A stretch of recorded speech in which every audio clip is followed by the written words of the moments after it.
దిక్కాలాద్యనవశ్చిన్నానంతచిన్మాత్రమూర్తయే స్వానుభూత్యేకమానాయ నమః శాంతాయ తేజసే మంగళం గురుదేవాయ మహనీయ గుణాత్మనే సర్వలోకశరణ్యాయ సాధిరూపాయ మంగళం.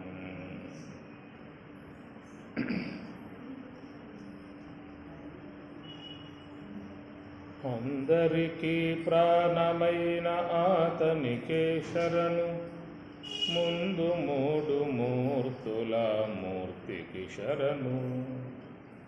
అందరికీ ప్రాణమైన ఆతనికే శరణు, ముందు మూడు మూర్తుల మూర్తికి శరణు.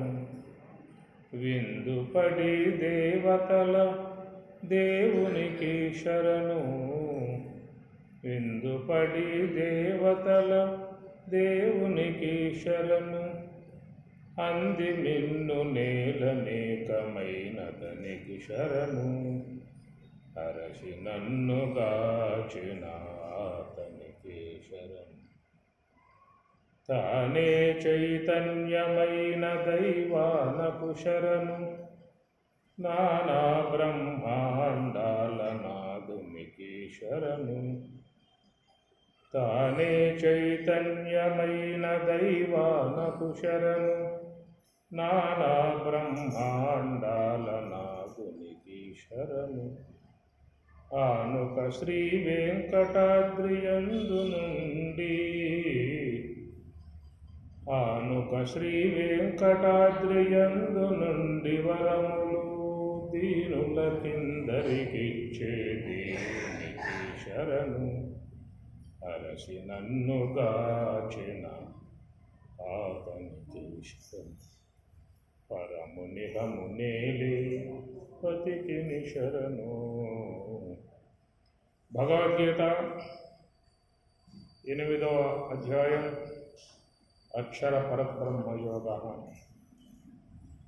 కిం తద్బ్రహ్మ కిమధ్యాత్మం కిం కర్మ పురుషోత్తమ అధిభూతం చ కిం ప్రోక్తం అధిదైవం కిముచ్యతే అధియజ్ఞః కథం కోత్ర దేహేస్మిన్ మధుసూదన ప్రయాణకాలే చ కథం జ్ఞేయోసి నియతాత్మభిః. ఈ ప్రకారంగా 7 ప్రశ్నలు ఒకసారిగా గుర్తించడం జరిగింది. అవన్నీ పరమాత్మ కూడా జ్ఞాపకం పెట్టుకోవాలి. ఒక్కొక్క ప్రశ్న వేస్తే జవాబు చెప్పుకుంటూ పోవచ్చు. ఒకసారి 7 వేసి కూర్చున్నాడు, నీ ఇష్టమే జ్ఞాపకం పెట్టుకో, నువ్వు 7టికి చెప్పు సమాధానం అన్నట్లుగా 7 ప్రశ్నలు ఒకసారి వేస్తే పరమాత్మ కూడా జ్ఞాపకం పెట్టుకోవాల్సింది తప్పదు. నేను మర్చిపోయావేంటి చెప్తే అని అడుగుతావు మళ్ళీ వీడు. నేను చెప్పాను ఒకసారి నీకు అంత మతి మరిపో నీకు. నేను చెప్పింది మొత్తం 7, నువ్వు చెప్పింది 6, మిగతాది ఎవరు చెబుతారని చెప్పాలి. ఉంటాయి శిష్యులు ఊరుకుంటారు, వాళ్ళు రాటు వెళ్ళిపోయారు. గురువు గారికే సలహాలు, గురువు గారికే సూచనలు, గురువు గారికే సమర్థం. అంతే. అట్లాగా మరి కిం తద్బ్రహ్మ, కిం అనే పదం నపుంసకలింగం. అది కిం నపుంసకలింగం, పుంలింగం కాదు, స్త్రీలింగం కాదు, అతను నపుంసకలింగం. అది లోకంలో ఉన్నారు కదా పురుషులు స్త్రీలు, మధ్యలో వాళ్ళని ఏమంటారు నపుంసకులు. దాన్ని బట్టే ఇక్కడే పెట్టారేమో అనుకుంటా నేను. ఇక్కడ లేకపోతే పెట్టుంటారేమో అక్కడ. లోకంలో ఉంది కాబట్టి ఇటు స్త్రీ అటు పురుషుడు, అటు ఇటు కాకుండా మధ్యలో వాడు. ఈ విధంగా ప్రత్యేక జాతి. అట్లాగా సంస్కృతంలో కూడా స్త్రీలింగము, పుంలింగము, మూడవది నపుంసలింగం ఒకటి ఉంటుందన్నమాట. దకారాంత పుంలింగ తత్శబ్ద సహ తవ్వుతే తము తవ్వుతాన్ అని వస్తుందన్నమాట. దకారాంత పుంలింగ అని అన్నప్పుడు సహ తవ్వుతే తం తవ్వుతాన్ తేన తాభ్యాం తై తస్మై తాభ్యాం తేభ్య తస్మాత్ తాభ్యాం తేభ్య తస్య తయోః తేషాం తస్మిన్ తయోః తేషు. పుంలింగం. దకారాంత స్త్రీలింగ తచ్చబ్ద అన్నప్పుడు సా తే తా. సా అంటే సా సీత, సా గౌరీ, సా రమ అని అలా అన్నమాట. అది పుంలింగం అయితే సహ రామ, సహ కృష్ణ, సహ లక్ష్మణ, సహ శివ ఇట్లా వాడాలన్నమాట. సహ అని అనాలి. అది స్త్రీలింగం అయితే సా దీర్ఘం వస్తుంది. సా సీత, సా గౌరీ, ఆమె సీత, ఆమె గౌరీ అదనమాట. ఇక నపుంసలింగం గల నామవాచకాలకి నపుంసలింగంలో వాడతాం. నపుంసలింగం నామవాచకాలు కొన్ని ఉన్నాయి. కుడ్యం గోడ నపుంసలింగం, జ్ఞానం నపుంసలింగం. అదే నపుంసలింగం అనేది ఏర్పడుతుందన్నమాట. వాటికి నపుంసలింగంలో సర్వనామ పదం వాడాలి. అప్పుడు తత్ అనే పదం వాడతారు. బ్రహ్మ అది నపుంసలింగం. బ్రహ్మ అనే పదము పుంలింగం కాదు, స్త్రీలింగం కాదు, నపుంసలింగంలో వాడబడింది. బ్రహ్మ బ్రహ్మణి బ్రహ్మాణి, బ్రహ్మ బ్రహ్మణి బ్రహ్మాణి, బ్రహ్మణ బ్రహ్మాభ్యం బ్రహ్మభి, బ్రహ్మణే బ్రహ్మాభ్యం బ్రహ్మభ్య, బ్రహ్మణ బ్రహ్మణో బ్రహ్మణ, బ్రహ్మణి బ్రహ్మణో బ్రహ్మసు. ఇది దాని యొక్క రూపం అన్నమాట. కాబట్టి బ్రహ్మ అది నపుంసలింగం. బ్రహ్మన్ శబ్ద నకారాంత నపుంసలింగ బ్రహ్మన్ శబ్ద. బ్రహ్మ బ్రహ్మణి బ్రహ్మ. కిం తద్ బ్రహ్మ. కాబట్టి అది ఏకవచనం, పవమాయ వ్యక్తి ఏకవచనం అన్నమాట. అందువల్ల బ్రహ్మ అనే పదం నపుంసలింగంలో వాడబడింది కాబట్టి ఆడ మరి సర్వనామ పదం కూడా నపుంసలింగంలో చెప్పాలి. అది రూల్ అన్నమాట, సంస్కృతం రూల్, అది విధానం. అందువల్ల కిం అన్నాడు. కిం అనేది కహ కౌకే కం కౌక కేన కాభ్యం కై కస్మై కాభ్యం కేభ్య కహ శబ్ద అది పుంలింగం. కా కే కా కాం కే కా స్త్రీలింగం. అదే నపుంసలింగం అయితే కిం కే కాని, కిం కే కాని, కేన కాభ్యం కై కస్మై కాభ్యం కేభ్య. మీకు ఒకసారి పెడతా మొత్తం ఇలాగా సంస్కృతం అన్నీ కూడా మీకు శబ్దాలు వచ్చేట్లుగా, పుంలింగము స్త్రీలింగము నపుంసలింగాలు వచ్చేట్లుగా ఒకసారి క్లాస్ పెట్టమంటారా? వారణాల పాటు అందరికీ కిం కే కాని, కహ కౌకే కమ్ కౌక కేన కాభ్యం కై కాకే కాహ అన్నీ మీకు వచ్చేస్తాయి అన్నమాట.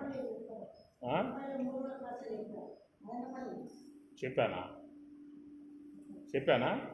అది అట్లా మీకు కూడా పెడతా ఇక్కడ క్లాసులు. అందరికీ ఇచ్చేస్తా. కం కే కిం కే కాని కేన కాభ్యం కై కస్మై కాభ్యం కేభ్య. సంస్కృతంలో అది అట్లాగా మీకు సంస్కృతం రావాలి. ఆ క్లాసులు పెట్టేస్తాను. కిం తద్ బ్రహ్మ. తత్ అనగా అది, కిం ఏమి ప్రశ్న అన్నమాట.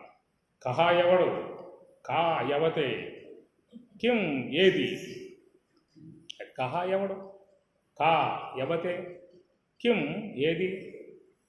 కనుక బ్రహ్మ అనే పదం నపుంసలింగం కాబట్టి అక్కడ కా అని వాడకూడదు, కహ వాడకూడదు, కిం వాడదాం. అందువల్ల కిం తద్బ్రహ్మ. తత్ ఆ యొక్క ఆ వస్తువు, కిం ఏమి, ఎట్లా ఉంటుంది, ఏ విధంగా ఉంటుంది అని ఆ బ్రహ్మము యొక్క విషయమై అర్జునుడు ప్రశ్న వేశాడు. దాని సమాధానం కూడా అక్షరం బ్రహ్మ పరమం అని చెప్పిన స్వామివారి యొక్క సమాధానం అన్నమాట. చాలా సూక్ష్మంగా ఉండేటువంటి సమాధానాలు, దీర్ఘంగా ఇచ్చేది అక్కడే లేవు. ఒక ప్రశ్న అడిగినప్పుడు, ఒక విషయం సందేహం లేవదీసినప్పుడు ఆ సందేహానికి కొంత దీర్ఘక విధానంగా విషయాన్ని ప్రతిపాదన చేయాలి. కానీ అక్కడ ఎట్లా ఉందంటే అది ఒక బ్రహ్మసూత్రాల్లాగా ఉన్నాయి. అక్షరం బ్రహ్మసూత్రాలు. సాశ ప్రశాసనాత్ అక్షర అంబరాంత ధృతే అత ఏవ ప్రాణ అని ఎట్లా ఉంటే బ్రహ్మసూత్రాలు అన్నమాట. అంటే యోగ సూత్రాలు, బ్రహ్మసూత్రాలు, అటు న్యాయ వైశేషిక యోగ సాంఖ్య ఉత్తరమీమాంస పూర్వమీమాంస అన్ని షట్శాస్త్రాలు కూడా చిన్న చిన్న బిట్లుగా చిన్న చిన్న వాక్యాలుగా ఉండేటువంటి విధానం ఉంటుంది. అట్లా భగవద్గీతలో కూడా చూసినట్లయితే చాలా షార్ట్ కట్గా ఆయన గారు సమాధానం ఇస్తూ ఉంటాడు. కిం అధ్యాత్మం అని ప్రశ్న వేశాడు. అధ్యాత్మం అంటే ఏమిటయ్యా అడిగినప్పుడు ఆధ్యాత్మికము అని చెప్పనంటే దానికి కొంచెం వివరణాత్మకంగా చెప్పుకురావాలి కదా, చెప్పుకొస్తే కదా అర్థమయ్యేది. కనుక ఆయన షార్ట్ కట్లో కిం అధ్యాత్మం అని ప్రశ్న వేస్తే జవాబు ఏమన్నది? స్వభావం అధ్యాత్మం, స్వభావమే అధ్యాత్మం అన్నాడు. మరి ఏమర్థం అవుతాం? స్వభావమే ఆధ్యాత్మికం అని చెప్పనంటే ఏం అర్థం చేసుకోవాలి? నీ పాటలు నువ్వు పడేక నేను సూక్ష్మంగా చెప్పేశాను, ఇక నీ పాటలు నువ్వు పడు అన్న విధానంగా పోతాయన్నమాట. అట్లాగా మరి బ్రహ్మం అని చెప్పన్నప్పుడు అది నా గురువులుగా ఉన్నవాళ్ళు ప్రతిపాదన చేయాల్సిందే కాదు. దాని విషయం మీద ఆయా భాష్యకారులు శంకర భాష్యం, రామానుజ భాష్యం, మధ్వ భాష్యం ఎవరెవరి యొక్క విధానకాలుగా వాళ్ళు స్వామివారు కూడా ఉత్పత్తులు ఇచ్చుకొచ్చి అది వ్యాఖ్యానం చేసుకుంటూ ఎవరైనా చేయాల్సిన శిష్యులకి, కేవలం శిష్యులు కూర్చున్నప్పుడు కిం తద్బ్రహ్మ అని అడిగితే అక్షరం బ్రహ్మపరం అని చెప్పితే నీకేం అర్థమవుతుంది? అది అర్థం కాల, ఇది అర్థం కాల. ఒక సందేహానికి ఏమవుతుంది, వల్ల 10 సందేహాలు వస్తాయి. అసలు అడగకపోతే సమస్య లేదు, అడిగిన తర్వాత సమాధానం సంపూర్ణంగా రావాలి. సంపూర్ణంగా ఇవ్వబోయామనుకో ఒక సందేహానికి 10 సందేహాల వల్ల అట్లా ఉండే విధానం అన్నమాట. అందుచేత ఇక బ్రహ్మము అని చెప్పన్నప్పుడు ఇక ఈ యొక్క గురువులుగా ప్రబోధకులుగా ఉన్నటువంటి వారు దాని విషయం మీద ప్రతిపాదన చేసే విధానము, ఇక వాళ్ళు ఉపనిషత్తుల్లో ఏమని చెప్పబడ్డాయో ఇంకా ప్రకటనల్లో ఏం చెప్పబడ్డాయో ఇట్లా వివేక చూడమని, మహావేక దర్పణం, ఉపదేశ సాగర, శ్రీవేంద్ర పంచాయతీ, విచార సాగరం ఉన్నాయి కదా.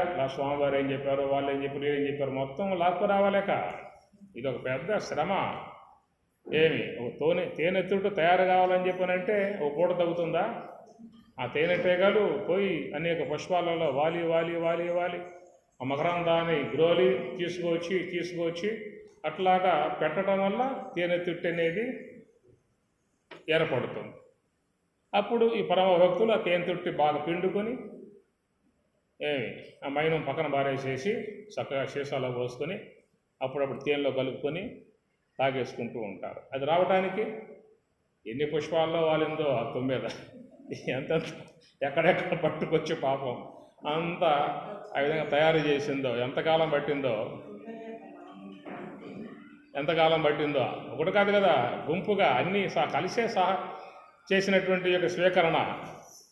ఆ ముఖ్య అంతా దాంట్లో పట్టే ఆ మకరందపు అదంతా పువ్వులు ఎంత ఉన్నదో, పువ్వులు ఎక్కడ ఎంత ఉన్నదో మనం పువ్వుల్లో తీస్తే 4 పూటల్లో అది మీకు బూజు పట్టిపోతుంది.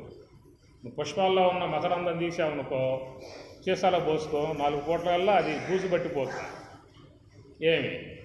అదే గనక తేనెటీగ ద్వారా గనక తీసుకొచ్చి అది కనుక భద్రం చేసినట్లయితే దాని ద్వారా ఏర్పడేటువంటి యొక్క ఆ మధు ఆ తేనె ఎంతకాలంలో పెట్టుకో సీసాలో, అది బూజు పట్టదు, పడుకోట్లా. అట్లాగా ఎట్లయితే ఆ యొక్క తేనెటీగ మంచిగా శాస్త్ర పుష్పాల మీద పడి దాంట్లో మకరందాన్ని గ్రోలి తీసుకువచ్చి దాన్ని శుద్ధం చేసి ఎలాంటి విధాయకాలుగా అది కలుషితం కాకుండా వానలు పడతాయి, అనేక వానలు పడతాయి, తడుస్తుంది, తడిసినా కానీ దాన్ని నీళ్ళు పోతుందా, నీళ్ళు పోదు అంట్లకి కలవు. అదొక అద్భుతమైనటువంటి ప్రక్రియ అన్నమాట. కొండల్లో పెడతాయి, చెట్లకు పెడతాయి, అనేక చోట్ల పెడతాయి. చెట్లకు పెడితే మరి మంచు అది పడుతుంది, వానలు అవి పడతాయి. ఎన్ని పడ్డా కానీ అది ఆ తేనె దాంట్లోనే తేనె కలుషితం కాకుండా ఉండేటువంటి ఒక అద్భుతమైనటువంటి ఒక ప్రక్రియ ఆ తేనెటీగ ద్వారా ఏర్పడేటువంటి ఒక అంశం అన్నమాట. అదంతా భగవంతుని యొక్క విభూతి. ఆ ప్రకారంగా అవన్నీ కూడా తీసుకొచ్చి ఎట్లా తేనె తుట్టేగా పెట్టి మనందరికీ ఒక మధువుగా అందిస్తూ ఉన్న విధానమో అట్లా స్వాములు కూడా గురువులు కూడా ఆయన గారు కూడా ఎన్నెన్ని గ్రంథాలను పరిశోధన చేశాడో ఎన్నెన్ని విషయాల నుంచి పట్టుకొచ్చి మనకి ఈ విధంగా మొదటి 2 బోధ, వేద రహస్యాలు, సోహము,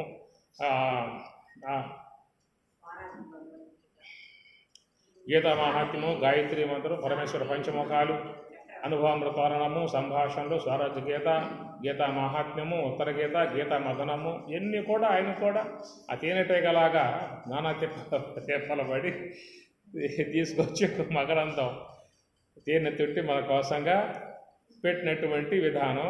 మన పని ఏంటంటే పిండుకొని తాగటమే.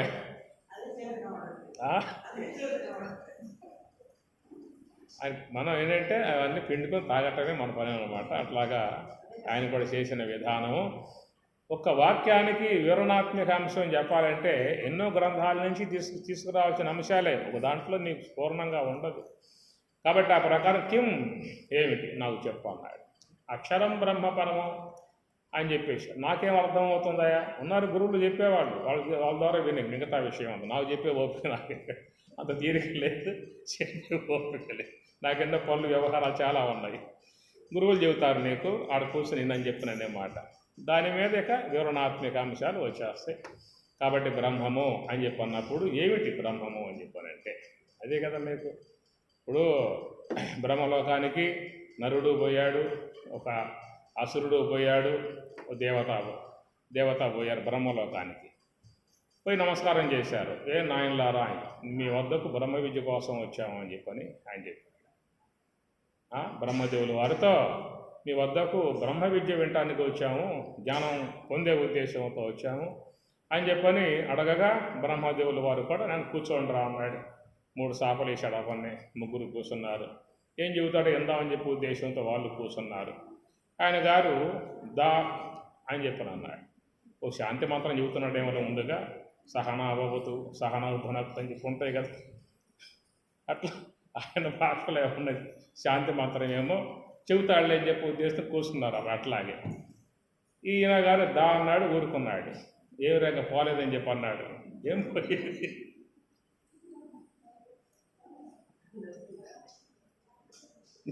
చెబితే పోయేది, చెప్పారా అన్నాడు.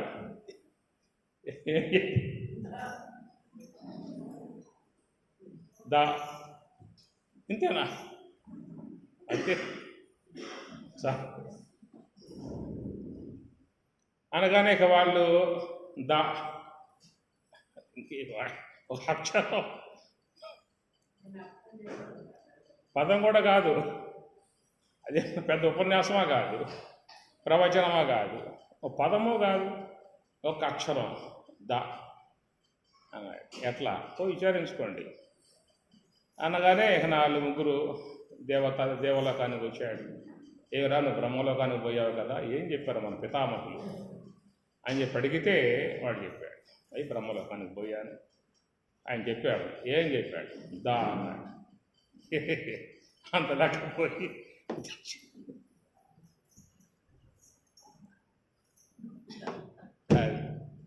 కనుక పితామహులు కాబట్టి ఆయన ఏదో అర్థంతోనే చెప్పుంటాడు. దకారం విచారించండిరా అని చెప్పని అందరూ కూర్చున్నారు. బాగా దాన్ని మదించారు.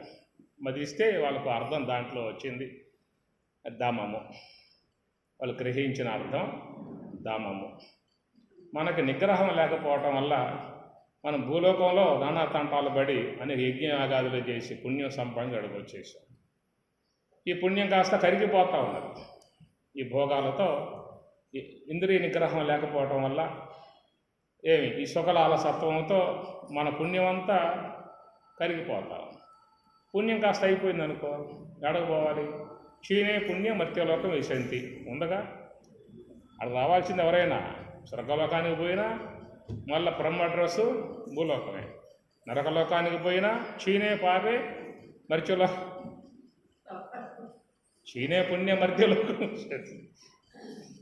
క్షీణే పాపే. నరకానికి పోయాడు, సత్కారాలు సన్మానాలు, వాడికి 3 పూట్ల వాయింపులు అన్నీ అయిపోయాయి. పాపం కాస్త చేయించింది. మళ్ళీ క్షీణే పాపే మర్త్యలోకం విషయం. అందరికి ఇదే బ్రహ్మ అడ్రస్సు. భూలోకం రావాల్సిందే, పార్థివ దేహం ధరించాల్సిందే. ఇక్కడ మళ్ళీ సంపాదించుకోవాల్సి ఉంటుంది. నువ్వు పుణ్యం సంపాదించుకోవాలన్నా ఇక్కడే, పాపం సంపాదించుకోవాలన్నా ఇక్కడే, జ్ఞానం సంపాదించుకోవాలన్నా ఇక్కడే. అక్కడ సాధనాలు లేవు. దేవలోకంలో దాన ధర్మాలు చేద్దామంటే ఎవడ చేస్తే దాన ధర్మాలు అక్కడ వాడు పూసుకుంటాడు. అడేమన్నా ఇవ్వటానికి ఆడ అవకాశాలు లేవు. ఏమి నరకలోకంలో చేస్తావు యజ్ఞయాగాదులు, అటు చేసే అవకాశం నీకు ఏడవున్నది. వాళ్ళు చేసుకోవటానికి అక్కడ లేదు. కనుక నువ్వు ఆడపోయి అనుభవించడమే అనుభోక్తవ్యముగా ఉన్నటువంటి యొక్క లోకాలు అవన్నీ కూడా ఇతర పశుపక్షి మృగ దేహాల్లోకి పోయినా కానీ అక్కడ అనుభోక్తవ్యమే అక్కడ కూడా. వాటికి కూడా యజ్ఞయాగాదులు చేసే అవకాశాలు పశువులకి పశువులకి క్రిములకు ఉన్నాయా? దాన ధర్మాలు చేస్తాయి, అవి కూడా ఏమన్నా లేవు. అక్కడ కూడా కర్మశేషం కావాల్సిందే. ఇతర దేహాల్లోకి పోయినా కర్మశేషం అయ్యి మళ్ళీ అవి కూడా మళ్ళీ మానవ దేహంలోకి అవి రావాల్సిందే. నరకలోకానికి పోయినా అక్కడ పాపక్షయం చేసుకొని దుఃఖాలు పొంది మళ్ళా భూలోకానికి రావాలి. కాబట్టి మర్త్యలోకం అనేటువంటిది మాత్రమే మనకు ఒక సాధనా సంబంధమై ఉన్నటువంటి అంశములు. మనం చేసుకునేటువంటి వాటికి నువ్వు యజ్ఞయాగాదులు కానీ, పూజలు కానీ, క్రతువులు కానీ, అభిషేకాలు కానీ, ఇట్లా పుణ్య సంబంధమై ఉన్న సాధనలు కానీ, మహాత్ముల యొక్క ఆశ్రయంలో బ్రహ్మ విద్య అధ్యయనం చేసి ధ్యానం చేసి యమ నియమ ఆసన ప్రాణాయామ ప్రత్యాహార ధారణ ధ్యాన సమాధులుగా అవి చేసుకోవటం కానీ, ఇంకేదైనా ధ్యానం చేసి ఇట్లాగా అనేక అంశాలకి ఆలవాలమై ఉన్నటువంటి యొక్క విధానం మనకి భూలోకం కనుక ఇక్కడికి వచ్చి చేసుకునేటువంటి పరిస్థితి తప్ప ఆడ చేసుకునేటువంటి యొక్క అవకాశం అనేటువంటిది లేదు. కాబట్టి మనం ఎంతో శ్రమపడి ఎన్నో యజ్ఞాలు చేసి యాగాలు చేసి పుణ్యం సంపాదించుకొని ఇక్కడికి వచ్చాము. 4 కాలాల పాటు ఇక్కడ ఉండాలని చెప్పానంటే మనం కొంచెం సంయమనం పాటించుకోకపోతే ఉన్న పాప పుణ్యం కాస్త అయిపోయిందంటే తరిం కొట్టేస్తారు. ఏ పూట అమెరికా పోయిన వాడికి గడువు అయిపోయిందంటే ఏం చేస్తారు? ఎక్కై విమానం ఎక్కువ ఇక్కడ కూర్చున్నావు, ఇంక నీ గడువు అయిపోయింది, వచ్చిన గడువు అయిపోయింది, పద అని చెప్పి అనరు. అక్కడ అమెరికన్ కాదు, నువ్వు ఇండియన్ కాబట్టి వెళ్ళిపో అని చెప్పినంట. అట్లాగా అక్కడ కూడా ఇది పరిస్థితి. పుణ్యం కాస్త అయిపోయిందని మా లోకం ఇది, నీ కుట్టానికి వీల్లేదు, అయిపోయింది పుణ్యం, వెళ్ళిపోని తెచ్చేస్తారు. కాబట్టి ఇలాంటి పరిణామం కావటం చేత మనం సంయమనం పాటించరా. మీరు స్వర్గలోకానికి వచ్చారు, 4 కాలాల పాటు ఇక్కడ ఉంటారు, సుఖపడతారు, అమృత సేవనం చేస్తారు, హాయిగా ఉండవచ్చు. మళ్ళీ భూలోకానికి పోతే మళ్ళీ మీకు అనేక వ్యాధులు, రోగాలు, నొప్పులు, నానా రకాలైన దుఃఖాలు పొందాల్సి ఉంది. యాతనా దేహం, మానవ దేహం అనేటువంటి ఉద్దేశంతో మనకి ఇక్కడ స్వర్గలోకంలో సుఖంగా ఉండే విధానం కోసంగా ఆయన గారు మనకి దా అనేటువంటి మాట దకారంగా, ఆ దకారాన్ని ఏం చెప్పారంటే దమము అంటే ఇంద్రియ నిగ్రహం కలిగి ఉండమని చెప్పనే విధానముగా మనకు ఆయన సందేశం మంచిది ఇచ్చాడని చెప్పేసి అని అట్లాగా దాని యొక్క అర్థాన్ని దేవతలు గ్రహించుకున్నారు అన్నమాట. తర్వాత అసురుడు వాడు ఆ లోకానికి పోయాడు. అందరూ వాళ్ళు గుమ్ముకూడారు. ఏమరా బ్రహ్మలోకానికి పోయావు కదా, ఈ కథ మీకు చాందోగ్యోపనిషత్తులో వస్తుంది. బ్రహ్మలోకం పోయావు కదా, మరి ఏం చెప్పాడు మన పితామహులు వారు అని చెప్పి అడిగితే ఆయన ఉపదేశం చేశాడని చెప్పి అన్నాడు. ఏం ఉపదేశం చేశాడు? దా, ఇంకేం లేదా, అంతే దా అన్నాడు, పో అన్నాడు, వచ్చేసాడు. ఏమై ఉండును దా దా దా అంటే అని చెప్పిన ఉద్దేశంలో వాళ్ళు కూర్చున్నారు, బాగా విచారించారు, బాగా మధించారు. తీగ తీగ తీగ తీగ చివరకు వాళ్ళకి దయ, వాళ్ళు గ్రహించుకుని ఓహో దయతో ఉండమని చెప్పని వారు మనకు బోధించారు. మనకు దయా దాక్షిణ్యం లేకుండా అందరూ తిట్టడము, కొట్టడము, నరకటము, చంపటం, ఇది కదా రాక్షసుల వృత్తి. వాళ్ళకి ఏముంది, ఇంకా కనపడిన వాళ్ళల్లా తెగేటివే. ఇలాంటి విధాయకంగా మనకి దయా దాక్షిణ్యాలు లేకుండా చేస్తూ ఉన్నాం, అసురులుగానే పుడుతూ ఉన్నాం, రాక్షసాంశాలకు పుడుతూ ఉన్నాం, మనకు సద్గతులు లేవు, ఏమి లేవు. మన మొత్తమ గతులు పొందాలని చెప్పినంటే కొంచెం దయగలిగి ప్రవర్తించండి అనే ఉద్దేశంతో మనకు బ్రహ్మదేవుల వారు దా అనే మాటగా ఉపదేశం చేసిన మాట బాగా ఉన్నది. మనం కూడా దయతో ప్రవర్తిస్తాం. కొంతవరకైనా దయా దాక్షిణ్యాలతో ప్రవర్తిస్తే వల్ల దేవతా జన్మలు రావచ్చు, లేదా మానవ జన్మలు రావచ్చు, ఉత్తమ దేహాలు పొందే అవకాశం ఉంటుంది కాబట్టి అని చెప్పని ఆ దాలో ఉన్నటువంటి అర్థముగా వాళ్ళు ఏమి దయ అనేటువంటి విషయముగా వాళ్ళు అర్థం గ్రహించుకొని అట్లాగా అట్లాడు. ఇక మనవాడు వచ్చాడు భూమికి, మనం నరుడు వచ్చాడు, అందరం గుమ్మికి కూడాము. ఏమిరా బ్రహ్మలోకానికి పోయావు కదా, ఏం చెప్పారు పితామహుల వారు అని చెప్పని అడిగితే వీడు అందరూ కూర్చోమన్నాడు, కూర్చున్నారు. బ్రహ్మగారు ఇది చెప్పాడు, ఏమన్నాడంటే దా దా, ఇంకేం చెప్పలేదా, ఏం చెప్పలే, దా అన్నాడు, అంతే పొమ్మన్నాడు, వచ్చేసాడు. ఆ ప్రకారంగా మరి ఆ దా అని చెప్పి అనగానే వీళ్ళు కూడా బాగా విచారించారు. ఏదో అర్థం ఉంటుంది దీంట్లో, అర్థం లేకుండా ఉండదు అనే ఉద్దేశంతో బాగా మదించి విచారించి చేస్తే అప్పుడు మానవులు గ్రహించుకున్నటువంటి యొక్క అంశం ఏంటంటే దా అంటే దానం, దా అంటే దానం. కనుక నీవు జీవితంలో వృద్ధి పొందాల్సింది దానము చేత వృద్ధి పొందే అవకాశం ఉంటుంది. ఆ దాన గుణము చేత నీకు చక్కగా సద్గతులు ప్రాప్తించే అవకాశం, ఉత్తమ దేహాలు పొందే అవకాశం, ఉత్తమ సుఖాలు పొందే అవకాశం పుణ్యం వల్లే కదా. పుణ్యం వల్లే ఉత్తమ దేహాలైనా, ఉత్తమ మార్గంలో ప్రయాణం చేయాలన్నా, గురువులు మనకు ఆశ్రయం కావాలని చెప్పినన్నా, పుణ్యకార్యం ఆ యొక్క ధ్యానం బాగా చేయాలన్నా, నివృత్తి మార్గంలో పోవాలని చెప్పినన్నా, మంచిగా సుఖంగా జీవించాలని చెప్పినన్నా పుణ్య విశేషం ముఖ్యంగా అవసరమై ఉంటుంది. కాబట్టి ఆ విధముగా ఈ దా అనేటువంటి యొక్క అంశాన్ని మానవులు గ్రహించింది ఏమిటని చెప్పనంటే దానం. అదాన దోషేణ భవేద్ దరిద్ర, దరిద్ర దోషేణ కరోతి పాపం, పాపం అవశ్యాత్ నరకం ప్రయాతి, పునః దరిద్ర పునరేవ పాపి అన్నారు. అదాన దోషేణ ఎవడికి పెట్టకపోవటం వల్ల ఏమవుతుంది? అదాన దోషేణ భవేత్ దరిద్ర, దరిద్రుడిగా పుట్టాల్సిన పరిస్థితి ఏర్పడుతుందన్నమాట. దారిద్ర్యం ఎందుకు వస్తుంది? ఎవడికి పెట్టలేదు, బ్యాంకులో మొత్తం ఏం వేయలేదు, ఏమొస్తుంది చెప్పండి? అందరూ పోతూ ఉన్నారు బ్యాంకుకి, అందరూ కట్టలు పట్టుకోసుకుంటూ ఉన్నారు. 1000 రూపాయల కట్టలు, 10,000 కట్టలు, 1,00,000 రూపాయలు, 2 లక్షలు పట్టుకుపోవట్లా బ్యాంకులో పోయిన అందరూ కూడా. అట్లా పట్టుకుపోతూ ఉంటే వాడు డబ్బు అవసరం అయింది, వాడు బ్యాంకుకు పోయాడు, మరి 4 కట్టలు ఇరా అన్నాడు. ఆ కట్టలే సార్ బ్యాంకుకి పోతే నాకు 4 కట్టలు, వాడికి ఇచ్చావు 4 కట్టలు, నాకు 4 కట్టలు ఇవ్వమంటాడు. నీ ఖాతా పుస్తకం ఎదురా అని చెప్పాను. నా ఖాతా గీత ఏమి లేదు, మీ ఖాతాలు రాసుకోండి కావాలంటే. నాకు అట్లా ఇస్తారా? మనం ఏదో జమ చేసుకుంటే ఇస్తారే తప్ప కొన్ని వాళ్ళకల్లా ఇచ్చేట్లు కాబట్టి ఉదారంగా రేపు వచ్చే ప్రభుత్వం ముఖ్యమంత్రి చెప్పవచ్చు, అదే మీ ఇష్టం, ఎవరైనా కావచ్చు కాక, ఎప్పుడైనా కావచ్చు కాక, మీకు ఎంత అవసరం అవుతుందో పోయి తీసుకోవచ్చు బ్యాంకుల్లో అనే చట్టం పెడితే అందరూ ఓట్లు వేస్తారు. ముందు ఓట్లు వేస్తారు, తర్వాత సంగతి. ఎవరైనా మీకు అందరికీ కూడా ఫ్రీ, నువ్వు ఏ బ్యాంక్ అన్నా పో, నీకు ఎంతైనా కావాలని ఇచ్చేస్తారు వాళ్ళు. అట్లా ఏర్పాటు చేస్తున్నా అని చెప్పి మనం ఎక్కి నిలబడి ఏమవసరం లేదు, అతనమే చాలు ఆ మాట అనగలిగితే ముఖ్యమంత్రి రేపు అయిపోలేదు. అందరూ ఓట్లు పెట్టేస్తారు ముఖ్యమంత్రి. కనుక ఈనాడు ఇదే కదా వాళ్ళు గెలిచే విధానం కూడా. ఏవో చూపిస్తారు, అమ్మగారులందరికీ ఆడ ఫ్రీ బస్సు ఫ్రీ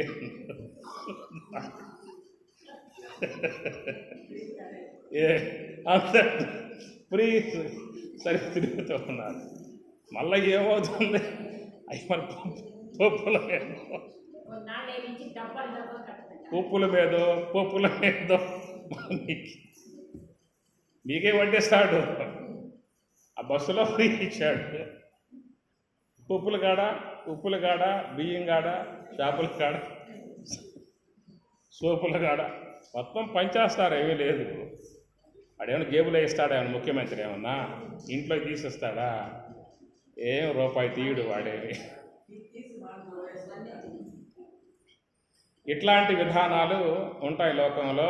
సరే, వాడు పోయినా ఇచ్చే అవకాశాలు లేవు. అదాన దోషేన భవేద్ దరిద్ర, దరిద్ర దోషేన కరోతి పాపం, పాపం అవశ్యాత్ నరకం ప్రయాతి, పునః దరిద్ర పునరేవ పాపి, పునః నరకం, పునః దరిద్ర పునరేవ పాపి, పునః నరకం, పునః దరిద్ర పునరేవ పాపం. రౌండ్ అన్నమాట. ఇటు అటు ఇదే తిరగటం వీడికి. అది అందువల్ల మనకి ఇలాంటి పరిస్థితి ఏర్పడింది. కాబట్టి మనం ఏదైనా జీవితంలో కొంచెం ఇవ్వాలి. యజ్ఞ దాన తప కర్మ నత్యాజ్యం, దాన గుణం కలిగి ఉండాలి. అది చెప్పేమాట. ఏదైనా కొంతైనా మనం ఇవ్వగలిగితే అది పరమాత్మ తనకు రాసుకుంటాడు. తన చిట్టాలు అమ్మగారు స్వరాజ్య ఆశ్రమంలో రోజుకి 12,000 చొప్పున ఇచ్చారని చెప్పి అనగానే పరమాత్మ అక్కడ రాసి పెట్టుకుంటాడు. ఎవరైతే ఇవ్వలేదో ఆ పిల్లలు రాసి పెట్టుకుంటాడు. స్వరాజ్యాశ్రమం వచ్చారా కానీ వాళ్ళు 1 రూపాయి కూడా ఇవ్వలేదు. ఇవ్వని వాళ్ళ కేటగిరీ ఇది, ఇచ్చిన వాళ్ళ కేటగిరీ ఉంటాయా? లెక్కలు ఉండవా?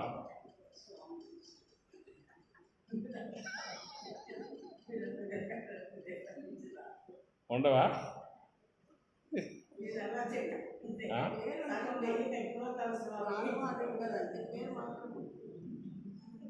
ఇచ్చిన వారి కేటగిరీ ఇది, ఇవ్వని వారి కేటగిరీ అన్నీ ఉంటాయి. లెక్కలే కదా. లెక్కపత్రం అడగబోతుంది. కాబట్టి గీతలో చెప్పే మాట నత్యాజ్యం, వదిలిపెట్టమాక. యజ్ఞం, దానం, తపస్సు 3 కూడా నువ్వు జీవితంలో తప్పనిసరిగా నత్యాజ్యం వదిలిపెట్టమాక అని కూడా ఆయన చెప్పాడు, భద్రంగా చెప్పాడు. దాన్ని ఏదైనా కొంతగా ఉన్నంతలో కొంత భాగమైన ఏదైనా పుణ్యకార్యాల విధానంగా, ఆశ్రమమే కాదు, ఆలయం కావచ్చు, వృద్ధాశ్రమం కావచ్చు, పిల్లలకు చదువులు నిమిత్తం వాళ్ళకన్నా పుస్తకాలుగా కొని పెట్టవచ్చు. ఇదన్నా దరిద్రంతో బాధపడి పిల్లలకు పెళ్లి చేయలేక ఆడపిల్లలతో వాడు అవస్థపడుతుండేది, కట్నం ఏదో సహాయపడి కట్నం రా ఈ పిచ్చి పెళ్లి చేసుకో అని చెప్పని ఏదైనా సహాయపడవచ్చు. అనేక రూపాలుగా ఉన్నటువంటి యొక్క దాన విధానాలు ఎట్లా చేసినా కానీ అది ఉపకారం కిందే వస్తుంది. కాబట్టి ఆ పుణ్యం మనల్ని రక్షంతి పుణ్యాన్ని పురాకృతాన్ని చెప్పన్నారు.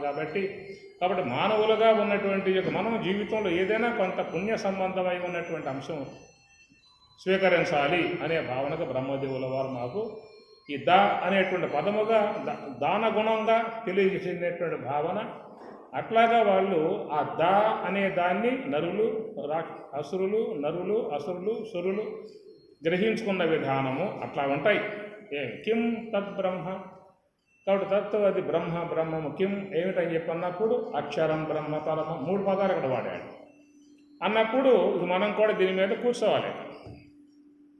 కాబట్టి అక్షరం బ్రహ్మ పరమం అన్నప్పుడు ఆ బ్రహ్మము గురించి శాస్త్రములు ఏమి బోధించాయనేటువంటి విషయంగా వచ్చినప్పుడు బ్రహ్మవిత్ ఆప్నోతి పరం తదేశ అభ్యుక్త సత్యం జ్ఞానమనంతం బ్రహ్మ అన్నారు. తైత్తిరీయ ఉపనిషత్తులో పోతే అక్కడ ఈ బ్రహ్మము గురించిన ప్రస్తావన అక్కడ వచ్చిందన్నమాట. బ్రహ్మవేత్త అనగా ఈ యొక్క మనస్సుని నివృత్తి మార్గంగా హంస యొక్క ఆశ్రయంలో పెట్టి ధ్యానం చేసేటువంటి వారు బ్రహ్మమును గుర్తిస్తాయి. నివృత్తి మార్గంలో పయనించేటువంటి వారు స్వామి చెప్పినట్లుగా స్థూలదేహము, శ్వాస, కుండలిని శక్తి, సంకల్ప శక్తి, మనస్సు, బుద్ధి, జీవత్వము, ఈశ్వరత్వము దాటి శుద్ధ బ్రహ్మాన్ని పొందే విధానముగా స్వామి చెప్పినట్లుగా అలాంటి మార్గంలో పయనించినప్పుడు వాడిని బ్రహ్మవిత్తు అంటారు. బ్రహ్మవిత్ ఆప్నోతి పరం, అట్టి ఆ బ్రహ్మవేత్త పరం ఆప్నోతి అనగా బ్రహ్మము యొక్క స్వరూపానుభవాన్ని అతడు పొందుతున్నాడు అంటాడు. తైత్తిరీయ ఉపనిషత్తు 6వ వాక్యంలో వస్తుందన్నమాట. బ్రహ్మవిత్ ఆప్నోతి పరం తత్, చూడయా, బ్రహ్మవిత్ ఆప్నోతి పరం, అట్టి ఆ పరమును ఆ బ్రహ్మవేత్త పొందుతున్నాడు అని చెప్పన్నప్పుడు ఆ పరం అనేటువంటి స్వరూపాన్ని ఏమిటంటే సత్యం జ్ఞానమనంతం బ్రహ్మ ఆనందో బ్రహ్మేతి విజానాతు. కనుక ఆ బ్రహ్మం ఎట్లా ఉన్నది అనేటువంటి మాటకు మీకు తైత్రీయంలో వచ్చింది. మళ్ళా ఇక్కడేమో అక్షరం బ్రహ్మ పరము అని 2 మాటలు వాడేసేసాడు. ఇక ఆ బ్రహ్మమును గురించినటువంటి యొక్క విశ్లేషణ మనం తీసుకోవాలని చెప్పనంటే ఉపనిషత్తుల్లోకి పోవాలన్నమాట. అక్కడ ఉంటాయి ఈ అంశాలన్నీ కూడా. దాంట్లో చెప్పింది ఏంటంటే సత్యం, జ్ఞానం, అనంతం, ఆనందం, ఈ 4 లక్షణాలు దేని ఎందైతే ఉన్నాయో దాన్ని బ్రహ్మము అంటారు.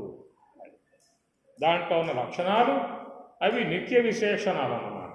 అనిత్య విశేషణాలు అయితే గుణాలు అవుతాయి. నిత్య విశేషణాలని లక్షణాలు అని చెప్పని అంటారు. ఈ 4 లక్షణాలు బ్రహ్మమునందు ఉన్నటువంటి యొక్క విధానము. కాబట్టి 4 దేంట్లో అయితే ఉన్నాయో దానిని బ్రహ్మముగా పిలువబడుతుంది. ఈ 4 దాంట్లో ఉన్నాయన్నమాట. మిగతా వాటిల్లో ఎక్కడా ఉండవే కాదు. బ్రహ్మములో ఉన్నటువంటివి మిగతా వాటిల్లో ఎక్కడా కూడా ఉండే అవకాశం లేదు. ఇప్పుడు ఆకాశం ఏమిటయ్యా అంటే శబ్దగుణం, దాంట్లోనే ఉంటుంది. వాయువు అంటే ఏమిటయ్యా స్పర్శ గుణం, దాంట్లో మాత్రమే ఉంటుంది. అగ్ని అంటే ఏమిటి రసగుణం, దాంట్లో మాత్రమే ఉంటుంది. రసం లేదా, రసగుణం లేదా,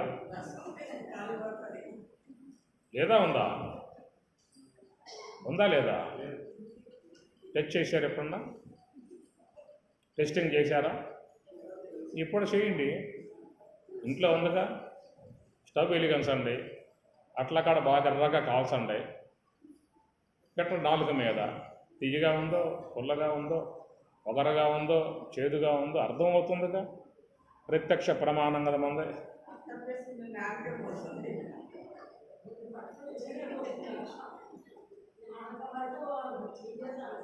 కనుక దాంట్లో లేదు, అగ్నిలో రసగుణం లేదు. డౌట్ ఉంటే చూసుకోవచ్చు. అంటే జలములో రసగుణం, పృథివిలో గంధగుణం, బ్రహ్మములో ఆనంద లక్షణం. అది ఎట్లయితే అగ్నిలో రసం లేదు, మరి జలములో అగ్ని గుణం లేదు, అట్లా బ్రహ్మమునందు కూడా అనాత్మ గుణాలు దాంట్లో ఉండవు, ఆత్మగుణాలు దీంట్లో ఉండవు. దేంట్లో ఉండేవి దాంట్లో ఉంటాయి. కాబట్టి అందువల్ల బ్రహ్మము అని చెప్పన్నప్పుడు సత్యం, జ్ఞానం, అనంతం, ఆనందం అని చెప్పనే మాటగా వచ్చేటువంటి అంశం అన్నమాట. దాన్నే పక్కన కిం అధ్యాత్మం అని చెప్పని అంటారు. రెండు అన్వయంగా ఉంటాయి అక్కడ అక్షరాలు రెండు కూడా. కిం తద్బ్రహ్మ అన్నాడు, పక్కనే కిం అధ్యాత్మం అనే పదం వాడాడు. అధ్యాత్మం అంటే ఏమిటనే మాట వస్తుంది అక్కడ. అధి, ఆత్మ, అధ్యాత్మ అని చెప్పిన అర్థాలు వస్తాయి. చూద్దాం దాని మీద. ఆ ప్రశ్నకు జవాబుగా పరమాత్మ ఏమన్నాడు? స్వభావో అధ్యాత్మం ఉచ్యతే అన్నాడు. ఆడ చిన్న పదమే పరమాత్మ వాడాడు. స్వభావో అధ్యాత్మం ఉచ్యతే. కార్యవర్గమునకు కారణ సంఘమునకు అధికరించి చెరించు తత్వమే అధ్యాత్మం అని మనకి భాగవతంలో వస్తుంది. వల్ల అధ్యాత్మం అనే పదానికి కార్యవర్గమునకు కారణ సంఘమునకు అధికరించి చెరించు తత్వమే అధ్యాత్మం అనే మాట మనకు భాగవతంలో వస్తుంది. కాబట్టి ఇక్కడ పరమాత్మ జవాబు ఏంటంటే స్వభావో అధ్యాత్మం అని చెప్పిన అంటారు. స్వభావమే అధ్యాత్మం. ఏం స్వభావమయ్యా? అది ప్రశ్నాత్మకమే. స్వభావో అధ్యాత్మం అంటే ఏమిటా స్వభావం అనే మాట వస్తుంది. స్వస్వభావ స్వభావ, దేనికి ఉండేటువంటి యొక్క స్వాభావిక లక్షణాలు దాంట్లో మాత్రమే ఉండటం అనేటువంటి ఒక అర్థం అన్నమాట. ఆకాశం ఏమిటి? అవకాశం ఇవ్వటం దాని స్వభావం. వాయువు ఏమిటి? చలనత్వం కలిగి ఉండటం దాని స్వభావం. అగ్ని అంటే ఏమిటి? దహన శక్తి కలిగి ఉండటం దాని స్వభావం. జలం ఏమిటి? ద్రవత్వం కలిగి ఉండటం దాని యొక్క స్వభావం. పృథివీ అంటే ఏమిటి? కఠినత్వం కలిగి ఉండటం దాని స్వభావం. దేనికి ఉండే స్వభావాలు దాని స్వతసిద్ధంగా ఉంటాయి. పృథివీకి ఉండే కఠినత్వాన్ని పృథివీ ఇడిచిందనుకో, అక్కడ అది లేదు. ఒక వస్తువు స్వభావాన్ని వీడింది అంటే అక్కడ వస్తువు లేదు. ఇక దాని కారణ వస్తువు ఉంటుంది. దాని కారణం జలం ఉంటుంది. అట్లా జలం తన స్వభావాన్ని వీడింది అంటే అక్కడ కార్యం లేదు. తన కారణం ఒక అగ్ని ఉంటుంది. అగ్ని కూడా తన స్వభావము ఉష్ణత్వమును వీడిందా అంటే అక్కడ అది లేదక తన కారణమగు వాయువు ఉంటుంది. అట్లా వాయువు తన యొక్క స్వభావమగు చలనత్వాన్ని వీడింది అంటే అక్కడ తన కారణమగు ఆకాశం ఉంటుంది. ఆకాశ కార్యం వాయువు, వాయువు కార్యం అగ్ని కార్యం జలము, జల కార్యం పృథివీ కార్యం సస్యాదులు, ఆ సస్యాదుల వల్ల శుక్ల సున్నితాలు, దాని నుంచి ఏర్పడేది ఈ దేహాలు. కాబట్టి ఈ దేహాలన్నీ పృథివీ సంబంధంగా వచ్చాక పృథివీలోకి వెళ్ళిపోతాయి. ఇట్లాగా వాటికి ఉండేటువంటి యొక్క స్వభావములు విడిచిపెట్టాయని చెప్పనంటే అక్కడ వస్తువు లేదెక్క. అట్లాగా స్వభావో అధ్యాత్మం అని చెప్పన్నప్పుడు మరి ఆత్మ అనేటువంటిది ఏంటంటే స్వభావము అన్నది. ఏమిటా స్వభావము అని చెప్పన్నప్పుడు అది ఆత్మ అనేది బ్రహ్మము కంటే అవిభాజ్యమై ఉన్నటువంటి యొక్క వస్తువు. ఆత్మ అనేది బ్రహ్మము యొక్క విధానములో అవిభాజ్యము. బ్రహ్మము కంటే వేరై ఉన్నటువంటిది కాదు ఆత్మ అనేటువంటిది. బ్రహ్మమే ఆత్మగా పిలువబడుతున్నది. బ్రహ్మమే ఆత్మగా పిలువబడుతున్నది. కాబట్టి బ్రహ్మమునందు ఉన్నటువంటి యొక్క ఏ యొక్క స్వాభావిక లక్షణాలు ఉన్నాయో ఆ లక్షణాలు ఆత్మయందు కూడా ఉంటాయి. స్వభావం ఎట్లా వచ్చిన స్వభావం అంటే బ్రహ్మము యొక్క మరొక పేరే ఆత్మ అనేటువంటి పదము.